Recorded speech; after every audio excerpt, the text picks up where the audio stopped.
Hello, friends, and happy Thursday to you. What a treat. I hope you like the new intro. Greg and I are back with you here on In the Loop. And of course, I'm going to keep you on top of all things business. And of course, Greg is going to keep you on top of all the things that you really, really love to hear. So it is wonderful to have you with us. Today, kind of a different day, Greg, huh? We don't usually come up on Thursdays. Yeah, Thursday a little bit different. I do want to say that was my first time actually seeing that full intro. That was awesome. But yeah, coming here on Thursday, Thursday morning, I guess for us, depending on where you're at. And thanks everybody for joining us. I'm Greg Nibbler, in case anybody doesn't know, Tech Pro, and talking about all kinds of things that we're going to be covering here today. Some different concepts and ideas, I think, is more what we're going to be looking at, the future of technology here in a little bit, but lots to cover. And thanks everybody for being here with us at this different time and joining in the chat. We're live.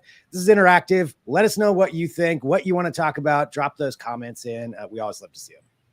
I know, Greg. I mean, we got to keep them on the toes. It makes it so fun. And you never know when we're going to be here. And we're just glad that you are here with us together. Yes, yes, yes, absolutely. We want to say a big hello to Vicky on Facebook Live. I see Sadiq on YouTube Live. I see many of you today. Thank you so much. It was such a fun day. It's been a busy day. Greg and we've been juggling meetings all day. And I know you've got a lot more coming up here. So let's get right into it. For those of you who don't know me, I'm Winnie Sun, longtime financial pro, CNBC council member, Forbes contributor, and host of Level Up, which can be found at NASDAQ.com as well. Welcome to the show.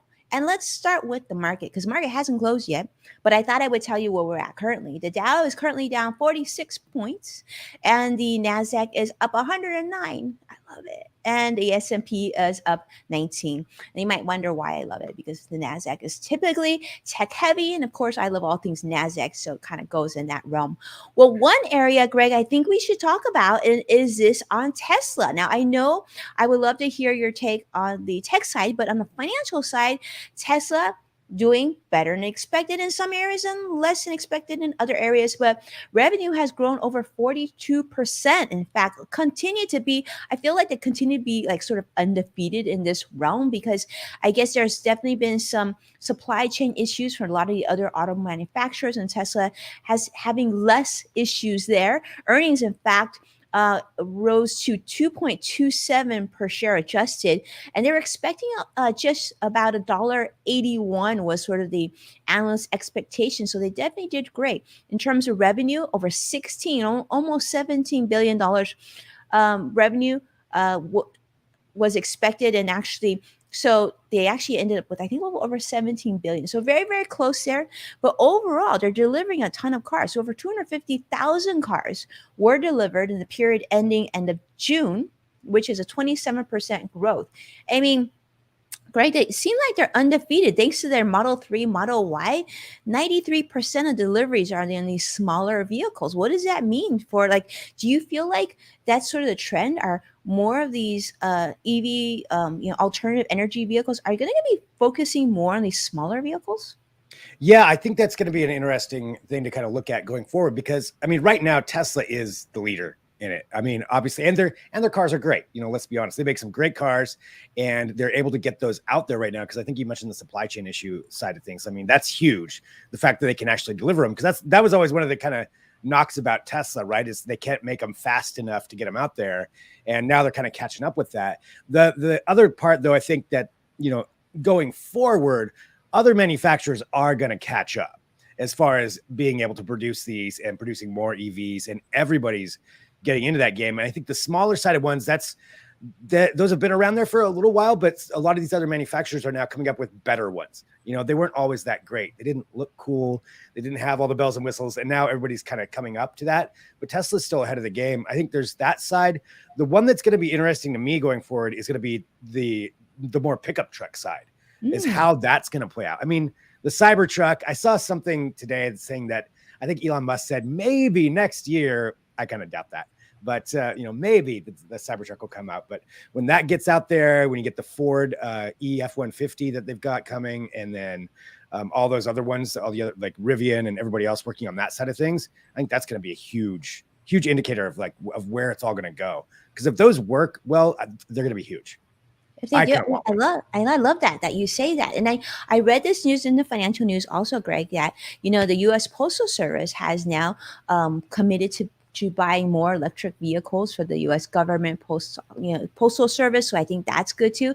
And Yeah. actually, and I heard about this, Greg. I was going to ask you. I heard like Mercedes is like just going gangbusters on this SUV they have that has a 500 plus mile range. Have you heard of this? Yeah. Yeah, I've taken a look at some of their concepts and their videos of it. I mean, this thing's amazing. I think it also, if I remember correctly, I think it starts at like $300,000 or somewhere in there. So 120, 120.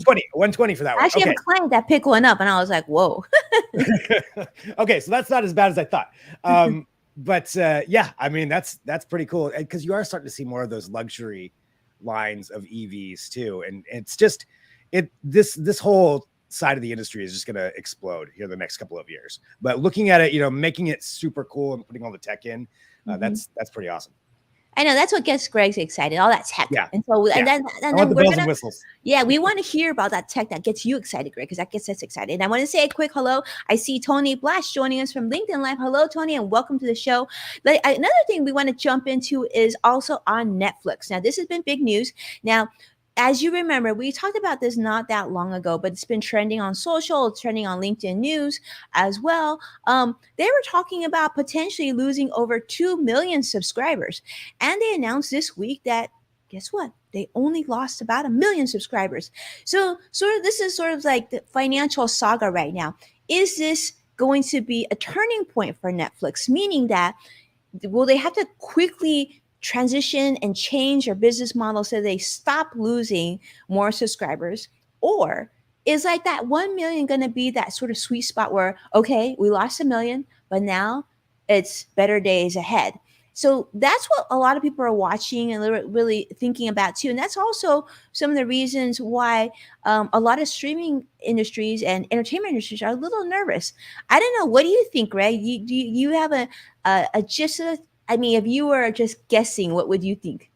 I think it's yeah. I mean, with Netflix, every streamer looks at Netflix, right? Because they're the longest running, the biggest one, or have been forever, kind of the leader in the industry. So everybody's kind of looking at that. But yeah, what does Netflix do? Because there are so much competition right now with everybody else, and a lot of the other competition is lower priced. Even if it's a loss leader right now, they're lower priced than what Netflix is. So I mean, Netflix can keep jacking up that price, but I mean, eventually that's going to, turn some people away because there's other options. There is something else though that they talked about, that there is going to be an ad supported tier that is going to be coming. So I think that maybe could make up some of that revenue if people just don't want to pay for the full one, but they're willing to put up with some commercials, that could make up some of that, some of their loss there. But then the other side too is these are just things I've been reading then, and we knew they were going to be doing this, and they're testing it out in a few countries right now where they're not going to let you share your password with another house. I mean, I think pretty much anybody, I know you're not supposed to do that, but that passwords get shared. So that's one way that they're going to try to mitigate some of that. So we'll have to see how that all shakes out. I mean, I think as long as they keep putting out really good shows, even if it's just a few a year, I feel like people will stick around. I mean, Stranger Things, whatever, Ozark, whatever other ones they come up with, as long as they have some of that premium content, I feel like people will stick around. Yeah, you get that premium content, people will stick Yeah. around. Absolutely. And it's so interesting, Gregory, you're talking about that lower tier. Like, I mean, I think I have Hulu that's like 99 cents a month, which is where you have all the advertising. And it's so interesting because we were there before, Greg. Remember when television was full of ads and we got fed up, and then Netflix decided to bring us content that didn't have as many, ads, and then we were all excited. And then now we're going back to that, right back to it. And with all the services paying about the same amount too. Yeah. So interesting times. Well, I will say this, a lot of people right now are looking at their budgets and looking at prices going higher and looking like how much more can they be stretched. One thing that I've been telling a lot of people to do is, in fact, basically toggle between different services. So if you have, let's say, Disney Plus and Netflix and Hulu and whatever else, HBO Max, instead of paying for everything at one time, maybe pay for Netflix for a quarter and then turn it off and cancel and then switch to Hulu and then that way you're only paying for one service at a time because you only have one set of eyeballs anyways. And this can really like decrease your streaming expenses by like 50%, if not more. So consider that. Okay, that's my tip for that. The other thing we want to talk about is Uber Grocery. Now, Uber Grocery sort of this, like, it's been around since 2020, and to be honest with you, I've actually thought it to be very, very lackluster. Many of you know I'm a big fan of curbside pickup for groceries. I think it's actually one of the smartest ways to shop and preserve your money. Okay, it's good for your budget if you do curbside pickup. Just trust me on that. But Uber Grocery, I've always thought was really just ugh. Like, it's hard to search for the things that you want to buy, and it's just like expensive and whatnot. But looks like they're actually going to be changing things around. They're going to make it so that you can place your orders for grocery stores after hours. You can schedule deliveries. You can track your order, which I really like that feature, tracking the order of when it's going to get to you and whatnot. But I feel like if you're going to like sell groceries like Instacart does a great job because they have a great search function. Uber Grocery, I feel like you've got a little ways to go on that. But I don't know, Greg, like, how do you feel about that? Do you ever utilize these shopping grocery apps, things like this? I have a couple of times. Usually the ones that I've used are like the actual store that I go to, because there's Mhm. two stores that are nearby. So those are the ones that I end up going to as far as Like grocery stores. Kroger, Albertsons, something like Save It's On or Safeway. something. Safeway Mhm, and Fred Meyer up here. It's a Kroger brand. So mhm. yeah, just those kind of general ones. So yeah, that's kind of the way I use it a little bit more. But I think, if it's getting better and it's incorporated more into what people would be using, I think that's something that I would definitely consider. Yeah. Yeah. So, for those of you who are interested in that, we'll definitely do more on. I'm going to do another episode in the future and then talk about like how to best stretch your grocery budget because there's a lot of great hacks I got to share with you too. Okay. And then Yes. before I jump over to you, Greg, I just want to share this with everybody because I thought this was pretty cool. LinkedIn asked me to share this, and so I'm happy to share it. They just announced the launch of their second U.S. Creator Accelerator program, which is technology and innovation. And this is part of LinkedIn's $25 million investment in creators. So, what they're doing is they're introducing a 6-week program designed to support creators who are passionate about technology and innovation. Obviously, like if you watch Greg, this is something that you're going to want to do. Okay, so if you apply, you can actually get a financial grant of $12,000. Now, applications open this week, and they're closing like August 10th, I think it is. And so, if you're curious about that, you can feel free to jump on LinkedIn and just search for Winnie's Son. I posted it right on top, and I have a link there, okay, that you can click on, and then that way you have a chance to win that $12,000, which is pretty awesome. So, my last share for the day, Greg, and we hand it over to you. Well, that's awesome. All of those things are good. And just really quick, talking about the different shopping apps, I would love to see your comparison with all of them and run down and all the tips and tricks that you've learned about that. That's a great segment. You got it. All right. So for tech, here's what's happening this week. What we've got to see are some presentations from a couple of different companies talking about where the future of their technology is going and the future that they think, things are going to be moving toward.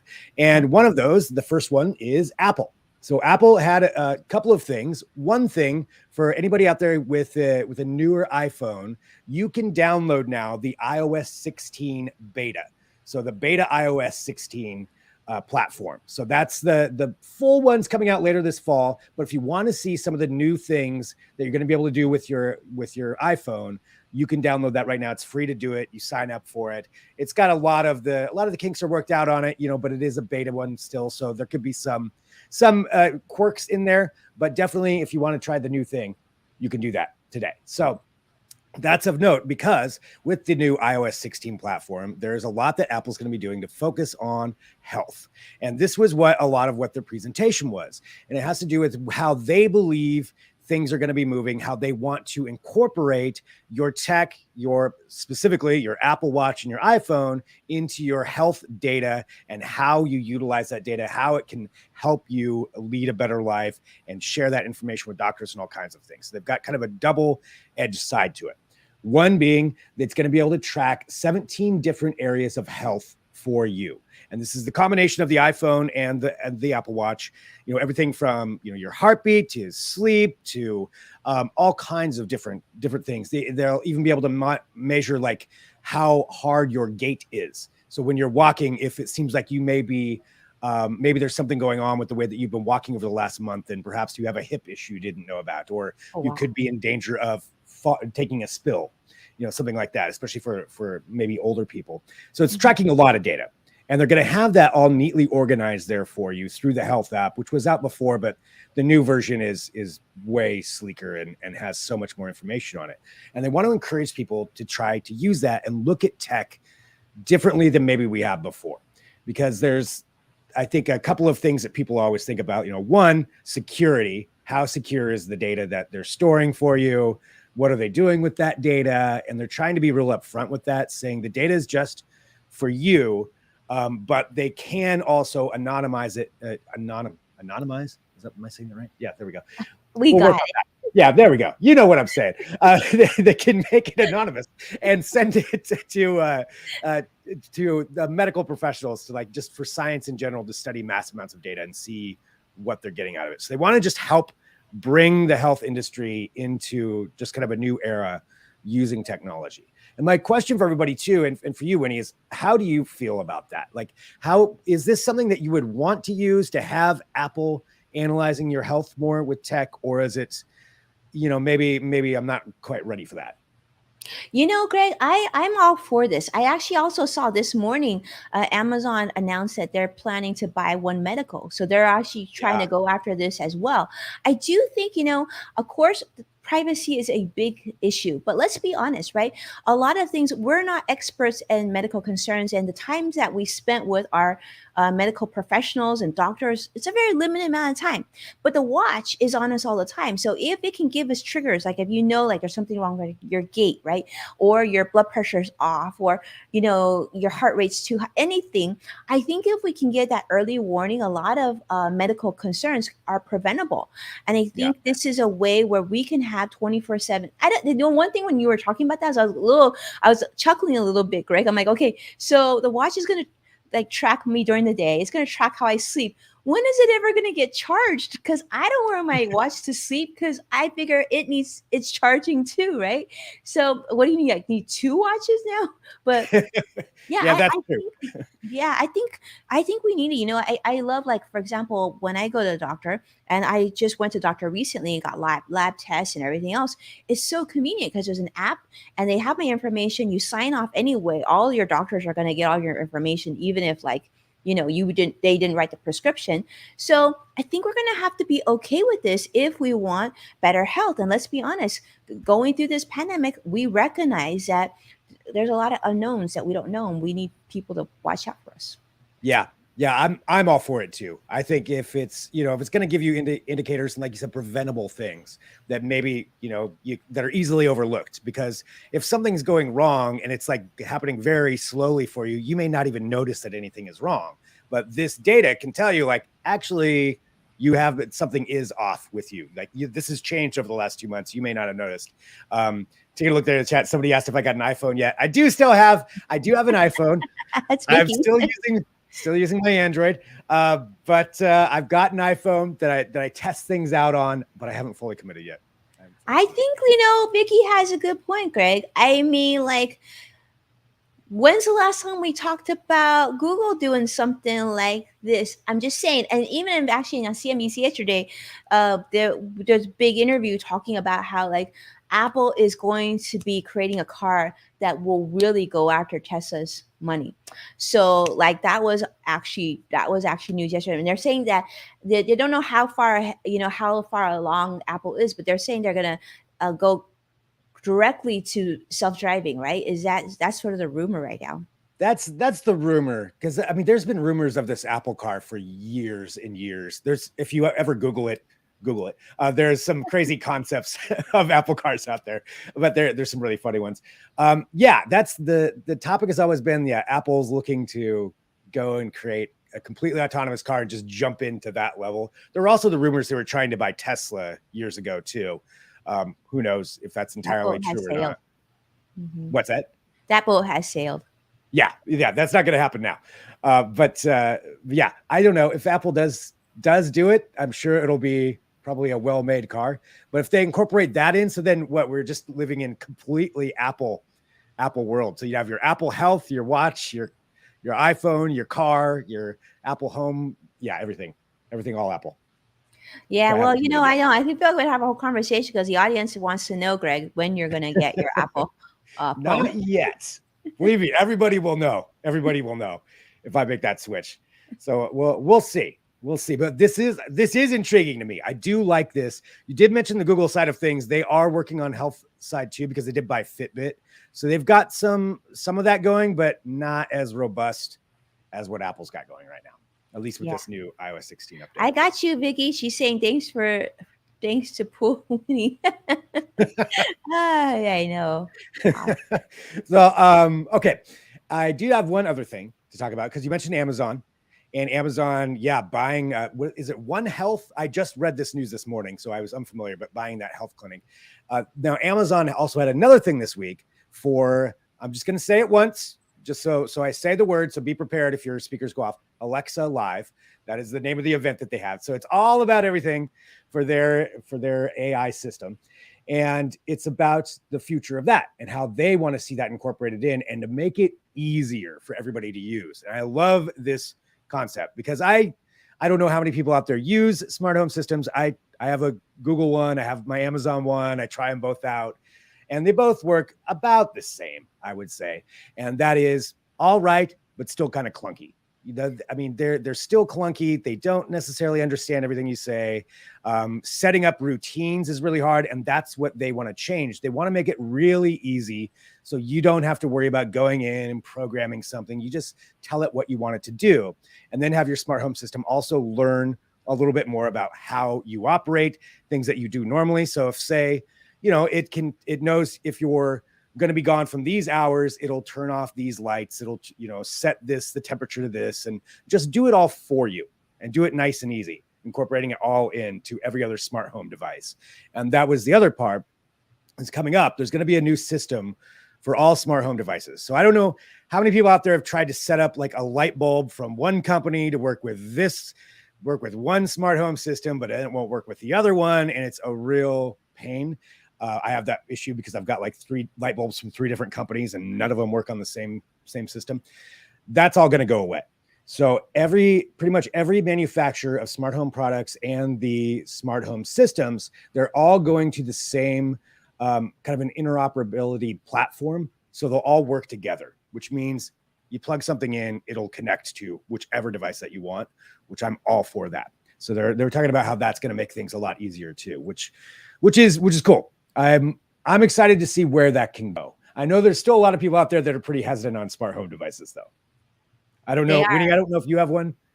I do have one, but I feel like I need to say welcome, Sadiq. Hello, Sadiq. It's great to have you, Sadiq, Hey, Sadiq. because Sadiq said I did not say hi to him, so I'm so sorry about that. It's been a busy day, but yes, I do like that. I had smart home stuff put into my house prior to so that when it was more reasonable, because one of my best friend's husband owns the company Smart Homes US, and I will say the smart homes technology has come down in price significantly from when we first set it up.